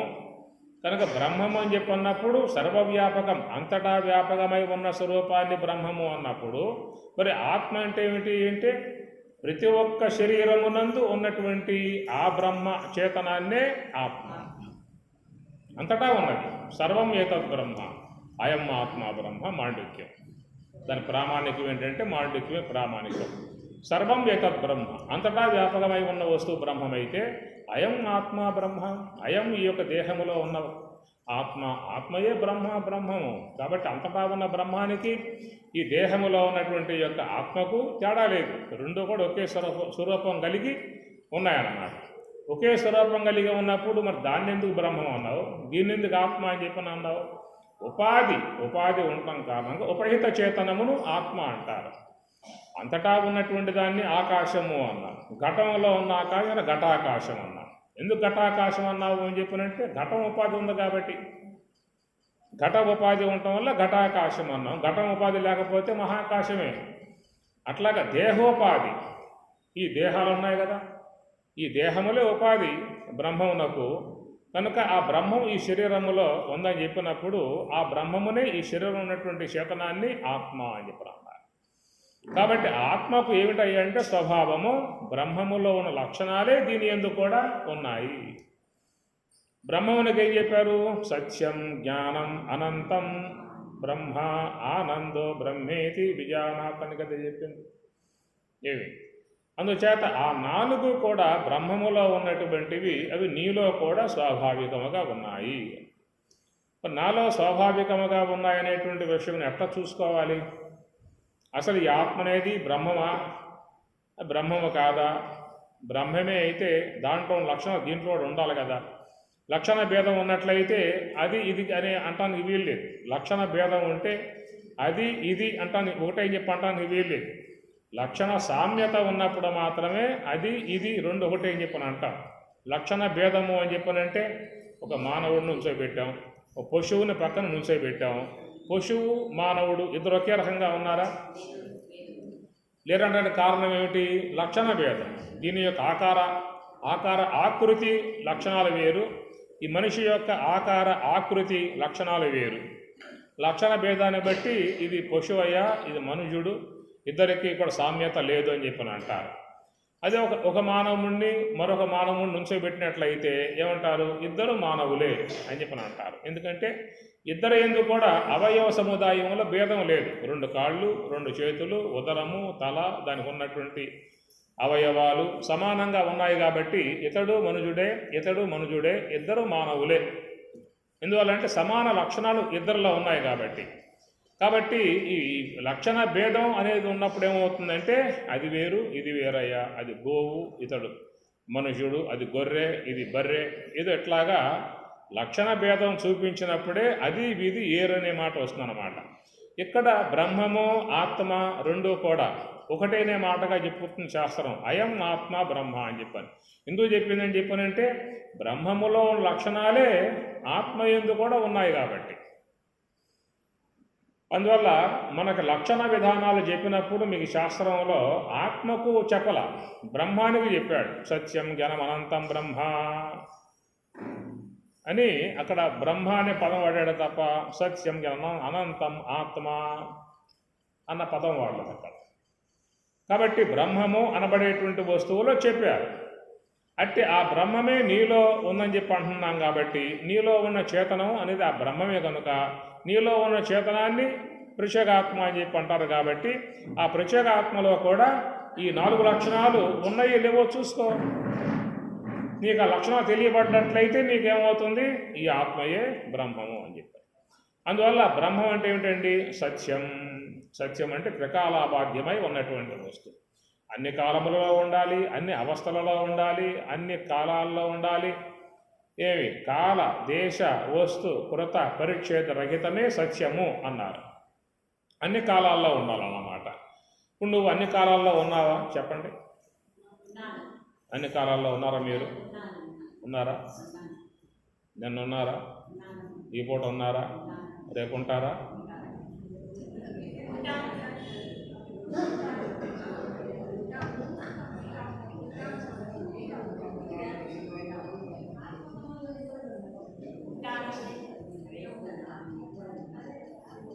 కనుక రేపు ఉంటారా అనగానే కొంచెం ఆలోచన వచ్చేస్తుంది. నిన్నున్నావంటే నిన్నున్నా కాబట్టి ఈ పూట ఉంటాను, నిన్నే పోయి ఉంటే ఈ పూట ఉండేది ఏముంది నేను ఇంకా. కానీ నిన్న ఉన్నాను, ఈ పూట ఉన్నాను అంటే ఇప్పుడు దాకైతే ఉన్నాను. రేపు ఉంటావా అని చెప్పను కానీ కొంచెం డౌట్లో పడే విధానం ఏర్పడుతుంది. ఎందువల్లంటే మనలో దేహాధ్యాస ఉంది కాబట్టి. సందేహం ఎందుకు కలుగుతుందంటే దేహాధ్యాస. నేను దేహము, పలానా వాళ్ళ కూతుర్ని లే కోడల్ని, పలానా గృహస్థు విధాన, ఇట్లా ఈ దేహం యొక్క సంబంధ భావాలు బాగా ప్రగాఢముగా నాటుకుపోయి ఉన్నాయి. ప్రగాఢం అడుగుపోయి ఉన్నాయన్నమాట. ఎంత బ్రహ్మ విద్య విన్నా కానీ ఆ పట్టినటువంటి యొక్క దేహ సంబంధ ఆ తొడుగు ఆ భావన మాత్రం తేలిగ్గా మాత్రం పోయే అవకాశం ఏమీ ఉండదు.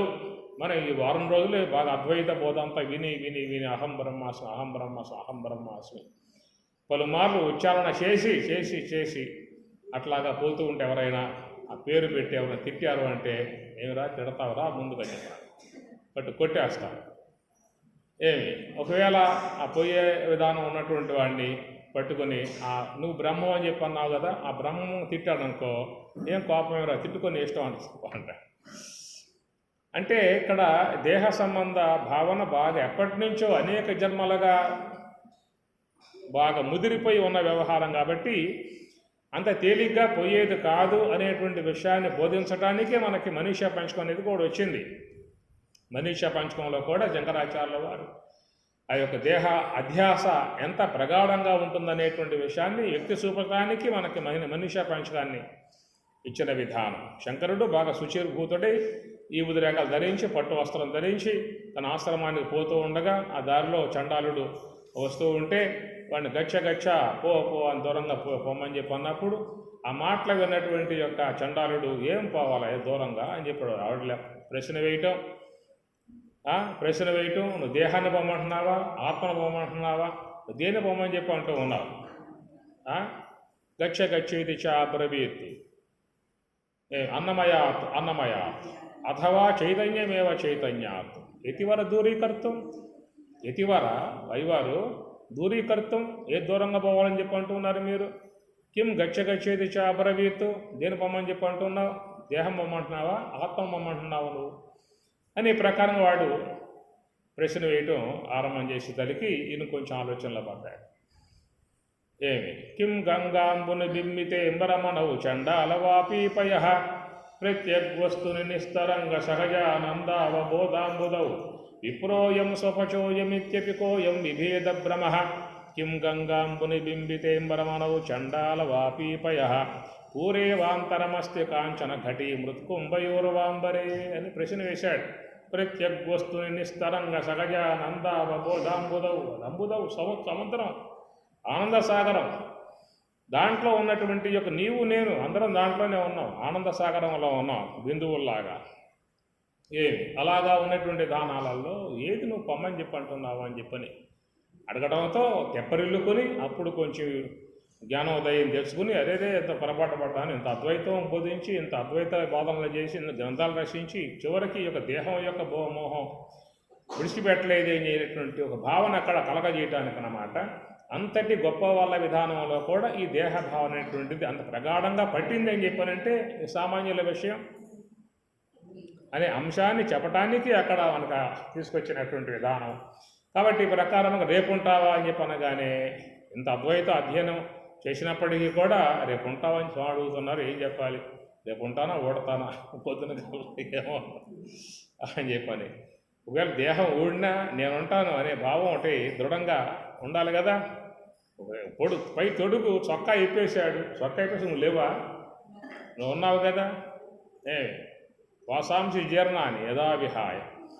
కాబట్టి చొక్కా వేసుకున్నాను, ప్రస్తుతం చొక్కా ఉన్నది, ప్రారంభం ఉన్నంతవరకు ఈ చొక్కా ఈ వస్త్రం ఉంటుంది, ప్రారంభం పోతే ఈ చొక్కా కాస్త పోతుంది, ఈ వస్త్రం పోతుంది, ఇంకొక వస్త్రం వస్తుంది, ఉండబట్టికి నేను ఉండబట్టే వస్తుంది వస్త్రం కూడా. కాబట్టి ఈ ప్రకారంగా రేపు ఉంటాను, ఎట్లా ఉన్నాను, ఒక దేహం లేకుండా ఉంటాను. ఇప్పుడు దేహంతో ఉన్నాను, రేపు ఏం దేహం పోవచ్చు, నైట్కే వెళ్ళిపోయి బుద్ధి పుడితే ఎవరు ఆపుతారు, దాన్ని ఎవరు ఆపుతారు, లేదు కదా. పోతా అన్నదాన్ని ఏం ఆపుతావు నువ్వు, ఎంతకాలం బతిమలాడతావు, లేదు కదా. పోమ్మా అని చెప్పి అంటామే, పోతా అంటున్నా చెప్పి పో, నువ్వు కాకపోతే ఇంకోటి. ఎన్ని కాలప్పటికి కొత్తగా నీతోనే నేను ఉన్నాను ఎంతకాలం పాటు, నీకంటే ముందు ఎన్నో లక్షల దేహాలు పోయినాయి, ఆ లక్షలు నువ్వు ఒక దానివి, పోతే ఇంకెన్ని లక్షలు రాపోతాయో ముందు వాటితో లెక్కేసుకుంటే నువ్వు మధ్యలో ఒక బిందువు. ఇంతే అనంతకాలంతో పోల్చుకుంటే మనం ఎప్పటి నుంచి బయలుదేరామో మనకెదిరి సావు. మన హయాములు ఎన్ని కల్పాలు, ఎన్ని మలమంతరములు, ఎన్ని బ్రహ్మ సృష్టులు, అసలు ఎంతమంది బ్రహ్మలే పోయారు. నీ దెబ్బగా తట్టుకోలేక నువ్వు పుట్టడం ఆరంభం చేసుకున్నావు, కర్మలు చేస్తూ ఉన్నావు, సంపాదించుకుంటూ ఉన్నావు, మళ్ళీ పుడతా ఉన్నావు, ఖర్చు పెట్టుకుంటూ ఉన్నావు, మళ్ళీ సంపాదించుకుంటూ ఉన్నావు, కూడేసుకుంటూ ఉన్నావు, ఇంకో దేహం పుడుతూ ఉన్నావు, మళ్ళీ ఇదే నీ పని. ఇంకేముంది ఇంకా? పుట్టిన కాడి నుంచి కూడేసుకోవటమే కదా. పెట్టుబడి 10 రూపాయలు, సంపాదన 1000 రూపాయలు. ఏడ తరుగుతుంది నీకు? పెట్టుబడి ప్రారంధ కర్మ 10%, సంపాదించుకున్న ఆగామి కర్మ 90%. పెట్టుబడి 10%. ఎవడన్నా వ్యాపారం పెడితే మరి లాభాలకన్నా పెడతాడా? ఏమయ్యా షాప్ పెట్టావు కదా, ఏమిటి నీ యొక్క వ్యవహారం అమ్మ అడుగుతుంది. ఇదిగోనే రూపాయి అయితే పెట్టుబడి పెట్టాను, 1000 రూపాయలు సంపాదించాను అన్నప్పుడే అప్పుడు పర్వాలేదు బాగా ఉంది పని కదా చెప్పేది. లాభసాటి వ్యవహారం ఉంది. కాబట్టి ఈ ప్రకారంగా ఉన్నప్పుడు ఎప్పుడు మనం ఈ విధానం మానుకునేదేక పెరిగిపోయి ఉన్నది కుప్పలుగా పుట్టక తప్పదని చెప్పి నువ్వు చట్టం ఒకటి ఆడున్న జాతస్య హి ధ్రువ మృత్యు ధ్రువం జన్మ మృతస్య తస్మాద్ అపరిహార్యార్థే తప్పనిసరి వ్యవహారం మరి ఇదని చెప్పి అన్నప్పుడు ఈ బ్రహ్మ కూర్చోవాల్సిందే ఆయన గారి పీట మీద. ఒకవేళ నిర్మాణం చేసి నా వల్ల కాదయ్యా అని చెప్పి అంటే సార్ నువ్వు తప్పుకో, ఇంకో బ్రహ్మను కూర్చోబెట్టుకోవడం అక్కడ ఇలాంటి పరిస్థితి అన్నమాట.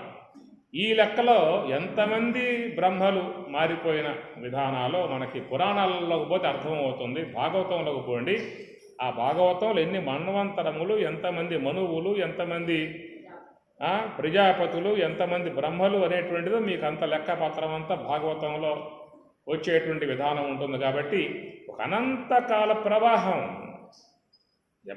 ఎప్పుడు మొదలైంది కాల ప్రవాహం? ఏమన్నా అందే అవకాశం ఉంది మనసుకు? ఏమన్నా తీరిపార చూస్తే బ్రహ్మదేవుడు అంతటి వానికే మరి ఆ యొక్క పరతత్వాన్ని గుర్తించే ఉద్దేశంతో అంశవాహనుడై పోయి కొన్ని వేల ఏళ్ళు పోతానే ఉన్నాడు. పోయే కొద్దీ ఇంకా పైన ఇంకా అట్లా కనబడతా ఉందన్నమాట. కనబడతా ఉంటే అనుకున్నాడు ఎంత లెక్క పోవాలరా, ఈ అంతుచికే వ్యవహారంగా లేదు, బయలుదేరిప్పుడు కొన్ని ఏళ్ళు అయిపోయింది అనుకున్నాడు. తిరిగిపోయి నేను చూడలేదు అని చెప్పానంటే నామోచి అన్నమాట. నామోచి కాబట్టి ఇక అటు నుంచి ఏవో కొన్ని వస్తూ ఉంటే మీరు ఎక్కడి నుంచి వస్తున్నారు మాకు తెలియదు, మొత్తానికి వస్తూ ఉన్నాం. ఎంతకాలంగా వస్తున్నారు అది మాకు తెలియదు, ఎంతకాలంగా వస్తూ ఉన్నాం. ఎంత లెక్క ఉంది ఇది మాకు తెలియదు, ఎంత లెక్క ఉందో. సరే పని చేయండి, మీరే సాక్షులు, నేను కొన చూశానని చెప్పని చెప్తా ఆయన గారికి.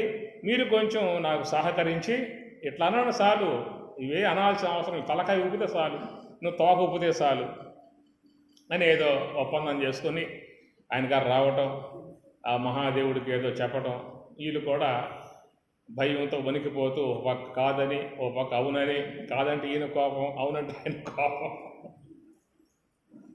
నానా తంటాల పడి అవి కూడా శాపానికి గురై నువ్వు ముఖంతో ఇట్లా అన్నావు కాబట్టి నీ ముఖానికి పూజ ఉండదు, నువ్వు తోకతో ఎట్లా అన్నావు కాబట్టి నీ తోకకు మాత్రం పూజ చేస్తారు. ఇంతే సాక్ష్యాలు చెబితే కోర్టులకు పోయి వచ్చే ప్రమాదాలు ఎట్లాగా ఉండొచ్చు బహుశా.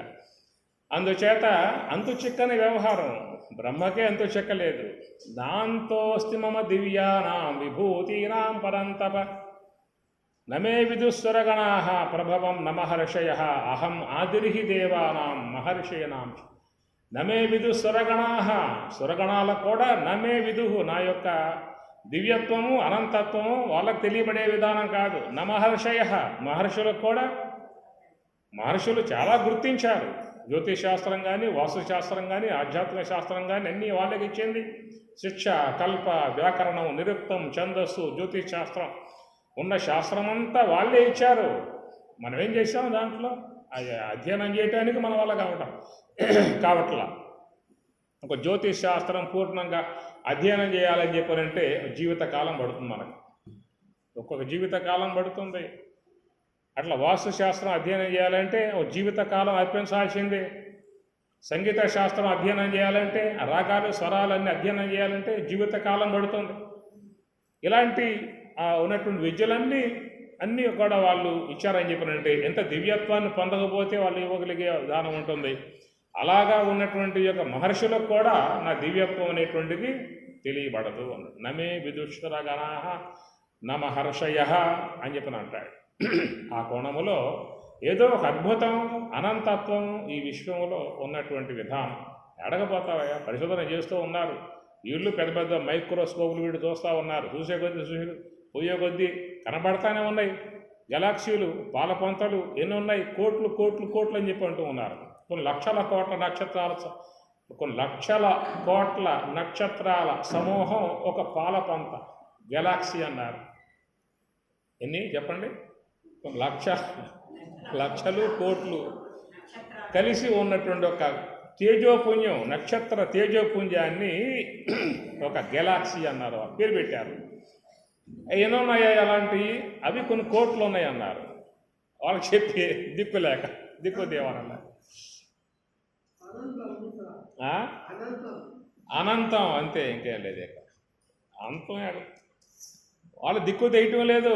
ఇప్పుడు మన సూర్యుడు ఉన్నాడు, ఆయన ఒక గెలాక్సీలో ఒక ఆయన అన్నమాట. ఆయనకంటే పెద్దవాళ్ళు చాలామంది ఉన్నారు. ఇంకా ఈయన కొమ్ము తిరిగినవాడు కాదు, ఈయనకంటే పెద్ద పెద్ద నక్షత్రాలే ఉన్నాయి. ఇలాంటి నక్షత్రాలు 100 పడేస్తే తప్ప ఒక నక్షత్రం నిండదు, అంత పెద్దవి ఉన్నాయన్నమాట. ఇంతకంటే బాగా మండిపోతున్నాయి, అన్నీ కూడా మండిపోతున్నాయి, కాలిపోతూ ఉన్నాయి, మహా అగ్నితో మండుతూ ఉన్నాయన్నమాట. అవన్నీ దూరంగా ఉండటం వల్ల భూమికి మిలుకు తోస్తూ ఉన్నాయి. ఒక్కసారి కనుక మన మీద ఉన్న అపేక్షతో ఇక్కడికి వచ్చాయా అని చెప్పానంటే భస్మీ పాటలు ఏం ఇంకేడరు ఒక్కటి మిగలలేక. కాబట్టి ఆ ప్రకారంగా నక్షత్రములు అంటే స్వప్రకాశకములు, మండుతున్నటువంటి యొక్క అగ్నిగోళాలు, మండుతున్నటువంటి అగ్నిగోళాలు. సూర్యుడు కూడా బగబగా మండుతూ ఉన్నాడు. ఆ మండుతూ ఉన్నప్పుడు ఆయన యొక్క సెగలు ఎంత లెక్క అని చెప్పినంటే 6 కిలోమీటర్ల దూరం వస్తున్నాయట. కొన్ని కిలోమీటర్లు, 6 కాదు, కొన్ని కిలోమీటర్ల దూరం వస్తున్నాయి సెగలు. ఇప్పుడు చూడండి, ఒక టెంకాయ చెప్ప ఉంది కదా, ఎన్ని కిలోమీటర్ అండి? ఆ మండుతున్నప్పుడు టెంకాయ చెప్ప నుంచి మీకు బుస్ అని వస్తాయి కదా, ఏమి అట్లాగా సూర్యగోళం నుంచి వచ్చేటువంటి యొక్క ఆ తేజస్సు, అతి నీలలోహిత కిరణాలు కానీ అతని యొక్క సెగల కానీ కొన్ని కిలోమీటర్ల దూరం విరజిమ్ముతుందన్నమాట. అట్లాగా మండుతున్నటువంటి యొక్క విధానం అది. అంత తీక్షణముగా ఉన్న కిరణాలు మన భూమి మీదకు వస్తూ ఉన్నప్పుడు మరి మానవులను కాపాడటం ఎట్లానే ఉద్దేశంతో పరమాత్మ ఈ భూమికి వలయాకారముగా ఒక ఓజోన్ పొర అనేది ఏదో ఏర్పాటు చేశాడు అని చెప్పని, ఆ ఓజోన్ పొర ఉండటం వల్ల ఆ కిరణాలను బాగా వడగట్టి మన దగ్గర వచ్చినప్పుడు కొంచెం వేడిగా, కొంచెం చల్లగా, జీవనానికి యోగ్యముగా ఏర్పాటు చేసినటువంటి యొక్క విధానం. ఓజోన్ పొర లేకుండా కనుక నేరుగా వచ్చేసాయి అంటే మన దేహం అంతయు కూడా తూట్లు పడిపోతుంది అన్నమాట. అలాంటి ఏదో ఒక అద్భుతమైనటువంటి యొక్క విధానం విశ్వంలో చేరి ఉన్న విధానము. ఇది ఒక అనంతకాల ప్రవాహం ఒకటి నడుస్తూ ఉన్నటువంటి విధానం. అనంతకాల ప్రవాహములో మరి అనేక జీవులన్నీ కూడా ఎన్నిసార్లు పుట్టి ఎన్నిసార్లు మరణించేటువంటి విధానం సాగుతూ ఉన్నదో కూడా ఏమీ లెక్కకు అందేటువంటి అవకాశాలు లేవు. మన విధానం చూసుకుంటే మనకు అనంతంగా సాగుతూ ఉన్నది. ఇది మరి ముగింపో లేకపోతే ఇంకా తెగింపో ముగింపో ఇంకా సాగేటువంటి విధానమో కూడా ఏమి దిక్కుతోని వ్యవహారం. సరే, ఏదో మహాత్ములు చెప్పే విధానంపై ఆశ పెట్టుకొని, విశ్వాసం పెట్టుకొని కాసేపు పుణ్యకార్యాలు చేసి, ధర్మకార్యాలు చేసి, ధ్యానం చేసి, జ్ఞానం సంపాదించుకుంటే ఏమైనా కాపాడబడే అవకాశాలు ఏమైనా ఉన్నాయో అనేటువంటిది కూడా చూసుకోవాల్సిన అంశమే.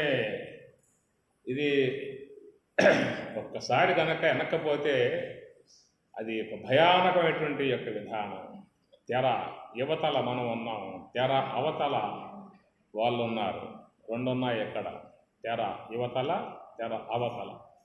తెర యువతల దేహము ధరించి ఉన్న జీవులు, తెర అవతల దేహం వదిలిన జీవులు ఉన్నాయి కదా. దేహం పోతే జీవులు లేరా? ఉన్నారు కదా. కాబట్టి అక్కడ ఉన్నాయి కొన్ని లక్షల కోట్ల జీవులు అక్కడ. తెర వెనకాల, తెర యువతల, తెర అవతల, మధ్యలో తెర అన్నమాట. ఇక్కడ దేహం ధరించి ఉన్న జీవులు, అక్కడ దేహం వదిలి ఉన్న జీవులు. ఎప్పుడైతే దేహం ఊడిందో అప్పుడేమవుతుంది? జీవి దేహం వదిలిన జీవులు గుంపులో పడాల్సిన పరిస్థితి ఏర్పడుతుంది. ఏదో సంథింగ్ అక్కడ ఉన్నది.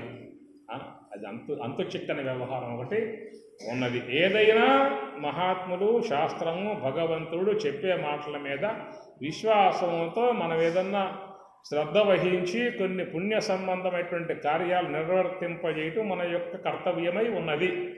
అవిశ్వాసాన్ని పెంచుకొని డబ్బు ఎందుకు వృధా చేసుకోవటం, ఎందుకు వాళ్ళకి ఇవ్వటం, మనం దాచుకుంటే పోతుంది కదా, ఇది కదా వ్యక్తి ఆలోచించే విధానం. వృధాకి ఎందుకు పోవాలి, ఎందుకు వారికి ఇవ్వాలి, దాచుకుంటే ఇది పోతుంది, ఇది ఉండదు.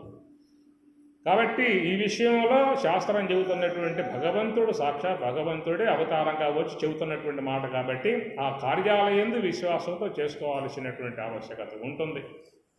తదనంతరం ఈ ప్రాణికి ఏదైనా ఉద్ధారకం దానివల్ల కలగవచ్చు అనేటువంటి ఒక ఆశ అన్నమాట, దానికోసం ఆచరించాల్సి ఉంటుందని చెప్పేసి అని ఈ ప్రకారముగా విశ్వం యొక్క విధానం చూసినట్లయితే అనంతకాల ప్రవాహముగా సాగుతున్నటువంటి దీంట్లో అనేకమైనటువంటి యొక్క జీవులుగా ప్రయాణం చేస్తున్నటువంటి విధానములో ప్రస్తుతం మనం ఈ యొక్క దేహముగా ఉన్నటువంటి విధానం కాబట్టి ఇక్కడ స్వరూప అంశాన్ని చూసినట్లయితే స్వభావో అధ్యాత్మం ఉచ్యతే అన్నారు. కాబట్టి స్వభావమే అధ్యాత్మము అనేటువంటి విషయంగా వచ్చినప్పుడు ఏమిటా ఆ స్వభావము అని చెప్పనంటే బ్రహ్మమునందు ఉన్నటువంటి యొక్క స్వభావమే నీయందు ఉన్నటువంటి యొక్క విధానము.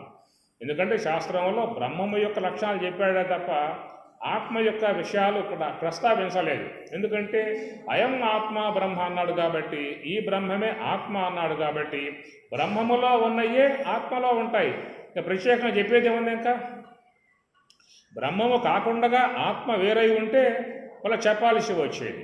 కనుక ఆ బ్రహ్మము యొక్క స్వరూపమే ఆత్మ అనేటువంటి పేరుతో ఉన్నది కాబట్టి ఇక ప్రత్యేకాత్మ గురించి ప్రత్యేకంగా చెప్పాల్సిన అవసరం లేదు. బ్రహ్మమును చెప్పినప్పుడు ఆ బ్రహ్మముల లక్షణాలు నీలో ఉన్నాయో చూసుకో విచారణ ద్వారా.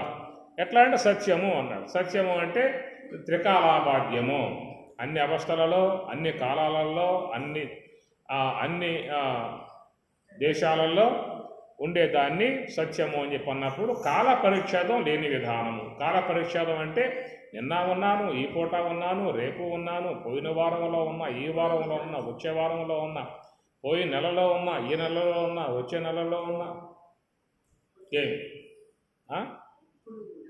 పోయిన దేహంలో ఉన్నా, ఈ దేహంలో ఉన్నా, రాబోయే దేహంలో ఉన్నాను అంటమే ఇంకేం లేదు ఇక్కడ. ఎందుకంటే ఈ పూటకు దేహం పోయేట్లయితే రాబోయే దేహం చెప్పే అవకాశం లేదు.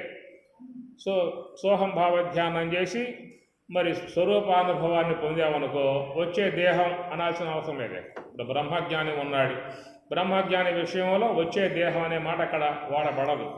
ఏషా బ్రాహ్మీ స్థితి పార్థ నైనాం ప్రాప్తి విముఖ్యతి స్థితవాస్యామంతకాలేపి బ్రహ్మ నిర్వాణం స్వామి చెప్పిన మాట. అలాంటి ఆ బ్రాహ్మీ అనుభవాన్ని పొందినటువంటి వాళ్ళు మరి ఈ దేహం ఉన్నంతవరకు ఈ దేహం ద్వారా క్రియలు చేస్తారు, జీవన్ముక్తులుగా ఉంటారు. ఈ దేహం పోయిన తర్వాత విదేహ ముక్తులు అవుతారని చెప్పిన భావం కాబట్టి రాబోయే దేహంలో ఉంటారు అన్న పదం అక్కడ వాళ్ళకి వర్తింపబడదు. కేవలం అజ్ఞానంతో ఉన్నటువంటి యొక్క సాధన లేకుండా ఉన్న జీవుల విషయంలో మాత్రమే రాబోయే దేహంలో కూడా ఉంటారు అనేటువంటి మాట. కాబట్టి ఇక్కడ త్రికాలాబాధ్యం ఆత్మ అనేటువంటిది కాలము చేత విచ్ఛిన్నం చేయబడదు. కాలము చేత కాల పరిమితి ఆత్మ యందు వర్తించే అవకాశాలు లేవు అన్నమాట. కాబట్టి కాలం అనబడేది కూడా ఒకవేళ ఉన్నది అని చెప్పనంటే అది కూడా ఆత్మ యొక్క అధిష్టానంలో ఉన్నటువంటిదే. కాలం కూడా జడమే, కాలానికి కూడా అంతమున్నది, కాలం కూడా లేనితనం ఉన్నది. కాలాంతకులు అంటారు కదా, కాలాంతకులు ఎవరని చెప్పనంటే బ్రహ్మవేత్తలు. బ్రహ్మవేత్తలు ఏమంటారు? కాలాంతకులు అంటారు. అకాల మృత్యుహరణం సర్వవ్యాధి నివారణం సమస్త పాపక్షయకరం శ్రీ మహావిష్ణు పాదోదకం పావనం శుభం అనే శ్లోకం కూడా మీకు గుళ్ళో బాగానే ఆడ వినిపిస్తారు. చాలామందికి ఆ శ్లోకం ఎన్న విధానమే, చాలామంది కంఠస్థం కూడా అయిన విధానమే. అకాలం అని అంటే ఆ కాలం లేదే, అకాలం కాలం లేకపోతే ఏమవుతుంది? మృత్యుహరణం, మృత్యువు లేదేక. కాలం అనేది ఉన్నంత వరకే నీకు మృత్యువు యొక్క భయం. కాలానికి ముడిపడి ఉన్నావు, కాలానికి చిక్కి ఉన్నావు, దాన్ని లోబడి ఉన్నావు. కాలం అధికరించలేదు, కాలానికి లోబడి ఉన్నావు, కాలము చేత కల్పింపబడుతూ ఉన్నావు, కాలంలో కొంతకాలం నడపబడుతూ ఉన్నావు, తర్వాత కాలం నిన్ను తనలో కలిపేసుకుంటూ ఉన్నది. కనుక ఈ విధంగా కాలానికి లోబడి ఉన్నటువంటివి జీవులన్నీ కూడా. కాలానికి అధికరించి ఎక్కడా లేవు, అందరూ కాలానికి లోబడే ఉన్నాయి దేహాలన్నీ కూడా. కాబట్టి ఈ ప్రకారంగా బ్రహ్మం అనబడేటువంటి చూసినట్లయితే అది కాలాతీతం, దాని ఎందుకు కాలం లేదు, బ్రహ్మానికి కాలం లేదు. ఆ కాలం అంతా కూడా ఈ దేహానికే కాలం అన్నమాట. ఎంతకాలం ఉంది పుట్టి? 70 ఏళ్ళు అయింది, 60 ఏళ్ళు అయింది, 50 ఏళ్ళు అయింది. కాలమానం, కొలత అన్నమాట. ఇలాంటి కొలతలన్నీ కూడా దేహానికే తప్ప బ్రహ్మమునకు లేదు. కాబట్టి ఆ బ్రహ్మము యొక్క అనుభవాన్ని పొందినటువంటి వారిని కాలాంతకులు అని చెప్పిన అంటారు. కాలాన్నే వాళ్ళు అంతమొందించిన వారు.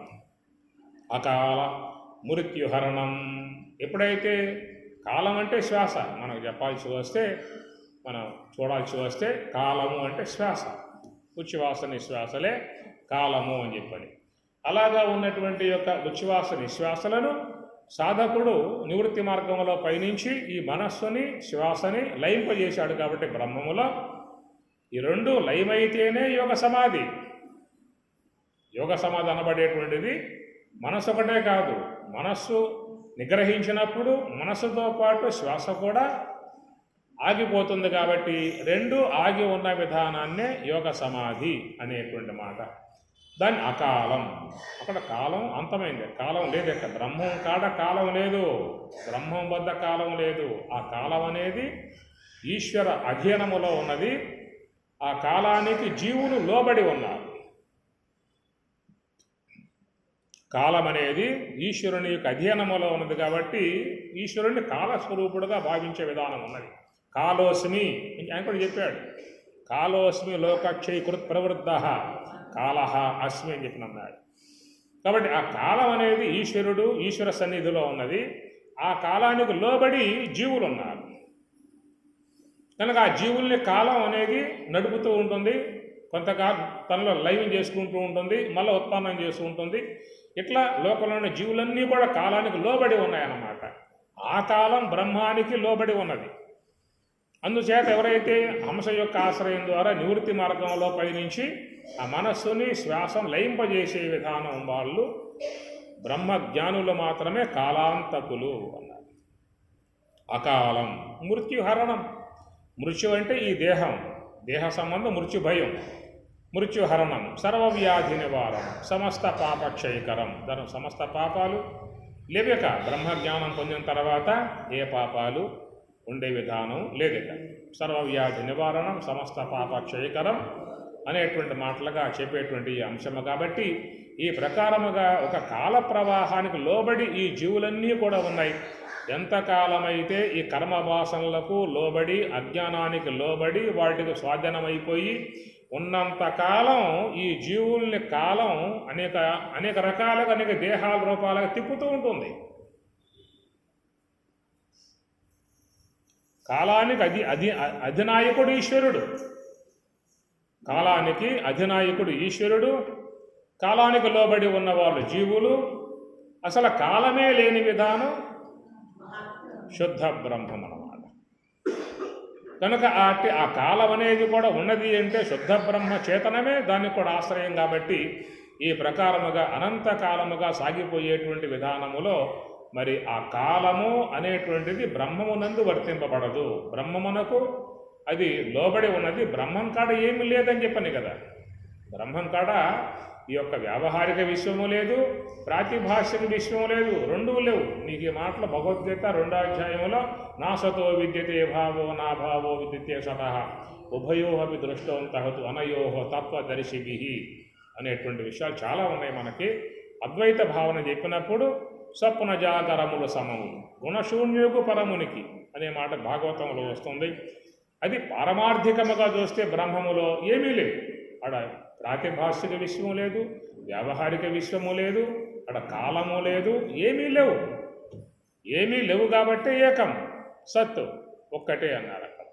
ఇవన్నీ ఏమిటని చెప్పనంటే ఇక్కడ ఈశ్వర సంబంధమై ఉన్నటువంటి వ్యవహారంలో మాత్రమే మొత్తం కూడా ఉన్నాయి. కాబట్టి ఆత్మ సన్నిధికి పోయాము అంటే ఆత్మ అనేది సత్స్వరూపము, అన్ని కాలాల్లో ఉండేటువంటి సత్స్వరూపము.